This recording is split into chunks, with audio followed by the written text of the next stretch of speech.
ابتدا ہے رب جلیل کے بابرکت نام سے جو دلوں کے راز خوب جانتا ہے۔ نالج کنگ کے معزز ناظرین السلام علیکم۔ معزز ناظرین، آج کی ہماری ویڈیو کا موضوع ہے امیر المومنین حضرت عثمان غنی رضی اللہ تعالی عنہ۔ نئے آنے والے ناظرین سے گزارش ہے کہ ہمارے چینل کو سبسکرائب کر لیں تاکہ آنے والی ہر نئی ویڈیو بر وقت آپ تک پہنچتی رہے۔ تو ناظرین آئیے چلتے ہیں ویڈیو کی جانب۔ معزز ناظرین، تقریباً 1,24,000 انبیاء کرام اس دنیا میں تشریف لائے۔ وہ لوگ صاحب اولاد بھی ہوئے، لڑکے والے بھی تھے اور لڑکی والے بھی تھے۔ تو جن لوگوں کے ساتھ انبیاء کرام علیہ السلام نے اپنی صاحبزادیوں کو منسوب فرمایا وہ یقیناً عزت اور عظمت والے تھے، اس لیے کہ اللہ تعالیٰ کے نبی کا داماد ہونا ایک بہت بڑا مرتبہ ہے جو خوش نصیب انسانوں کو ہی نصیب ہوتا ہے۔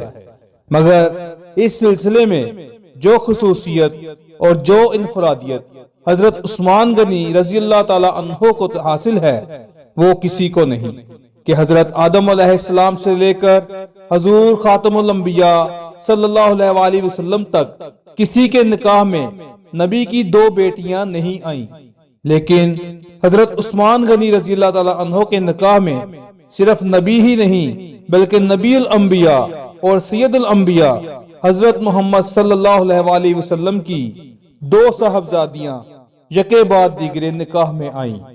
اور صرف یہی نہیں بلکہ حضرت علی رضی اللہ تعالی عنہ سے یہاں تک روایت ہے کہ انہوں نے فرمایا کہ میں نے رسول اللہ صلی اللہ علیہ وآلہ وسلم کا یہ ارشاد سنا ہے کہ آپ حضرت عثمان غنی رضی اللہ تعالی عنہ سے فرما رہے تھے کہ اگر میری 40 لڑکیاں بھی ہوتی تو یکے بعد دیگرے میں ان سب کا نکاح اے عثمان تم سے کر دیتا، یہاں تک کہ کوئی باقی نہ رہتی۔ اور بہقی رحمت اللہ تعالی علیہ نے اپنی سنن میں لکھا ہے کہ عبداللہ جعفی رحمت اللہ تعالی علیہ بیان فرماتے ہیں کہ مجھ سے میرے ماموں حسین جعفی نے دریافت کیا کہ تمہیں معلوم ہے کہ حضرت عثمان غنی رضی اللہ تعالی عنہ کا لقب ذوالنورین کیوں ہے؟ میں نے کہا نہیں۔ انہوں نے کہا کہ حضرت آدم علیہ السلام سے لے کر حضور پاک صلی اللہ علیہ وآلہ وسلم تک حضرت عثمان غنی کے علاوہ کسی شخص کے نکاح میں کسی نبی کی 2 بیٹیاں نہیں آئیں، اسی لیے آپ کو ذوالنورین کہا جاتا ہے۔ معزز ناظرین، حضرت عثمان غنی رضی اللہ تعالی عنہ عام الفیل کے 6 سال بعد مکہ مکرمہ میں پیدا ہوئے۔ آپ رضی اللہ تعالی عنہ ان خوش نصیبوں میں سے ہیں جنہوں نے ابتدا ہی میں اسلام کو قبول کر لیا۔ اسلام لانے کے بعد آپ کے چچا نے آپ رضی اللہ تعالی عنہ کو رسیوں سے باندھ دیا اور دین اسلام چھوڑنے کا کہا، تو آپ رضی اللہ تعالی عنہ نے اس سے صاف صاف کہہ دیا کہ میں دین اسلام کو کبھی نہیں چھوڑوں گا اور نہ ہی کبھی اس سے جدا ہوں گا۔ آپ کے پختہ ارادے کو دیکھ کر پھر اس نے آپ کو چھوڑ دیا۔ آپ رضی اللہ تعالی عنہ کا سینہ چوڑا، قد درمیانہ، نہ کہ زیادہ لمبا نہ کہ زیادہ چھوٹا، اور خد و خال حسین تھے جنہیں گندمی رنگ نے اور پرکشش بنا دیا تھا، جبکہ زرد خضاب میں رنگی ہوئی بڑی داڑھی چہرے پر بہت بھلی معلوم ہوتی تھی۔ آپ رضی اللہ تعالی عنہ نے رحمت عالم صلی اللہ علیہ وآلہ وسلم کی 2 شہزادیوں سے یکے بعد دیگرے نکاح کر کے ذوالنورین 2 نور والے کا لقب پایا۔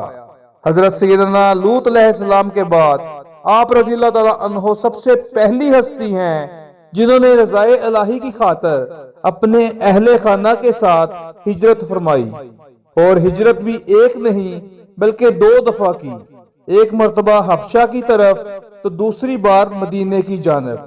آپ رضی اللہ تعالی عنہ نے دنیا میں قرآن کریم کی نشر و اشاعت فرما کر امت مسلمہ پر احسان عظیم کیا اور جامع القرآن ہونے کا اعزاز پایا۔ آپ رضی اللہ تعالی عنہ نے زمانہ جاہلیت میں بھی کبھی شراب کو ہاتھ نہیں لگایا، نہ بدکاری کے قریب گئے، نہ کبھی چوری کی، نہ گانا گایا اور نہ ہی کبھی جھوٹ بولا۔ ادب، سخاوت، خیر خواہی، حیا، سادگی، عاجزی، رحم دلی، دل جوئی، فکر آخرت، اتباع سنت اور خوف خدا آپ رضی اللہ تعالیٰ عنہ کی سیرت مبارکہ کے روشن پہلو ہیں۔ حضور پاک صلی اللہ علیہ وآلہ وسلم کا ادب اتنا تھا کہ جس ہاتھ سے رحمت عالم صلی اللہ علیہ وآلہ وسلم کے دستے حق پرست پر بیعت کی، اس ہاتھ سے کبھی اپنی شرمگاہ کو نہیں چھوا۔ سخاوت ایسی کہ غزوہ تبوک کے موقع پر مسلمانوں کی بے سر و سامانی کو دیکھتے ہوئے پہلی دفعہ 100 اونٹ، دوسری مرتبہ 200 اونٹ اور تیسری بار 300 اونٹ دینے کا وعدہ کیا، مگر حاضر کرنے کے وقت آپ نے 950 اونٹ، 50 گھوڑے اور 1000 اشرفیاں پیش کیں، پھر بعد میں 10,000 اشرفیاں اور پیش کیں۔ خیر خواہی ایسی کہ ہر جمعہ کو غلام آزاد کیا کرتے تھے۔ اگر کسی جمعہ ناغہ ہو جاتا تو اگلے جمعے 2 غلام آزاد کرتے تھے۔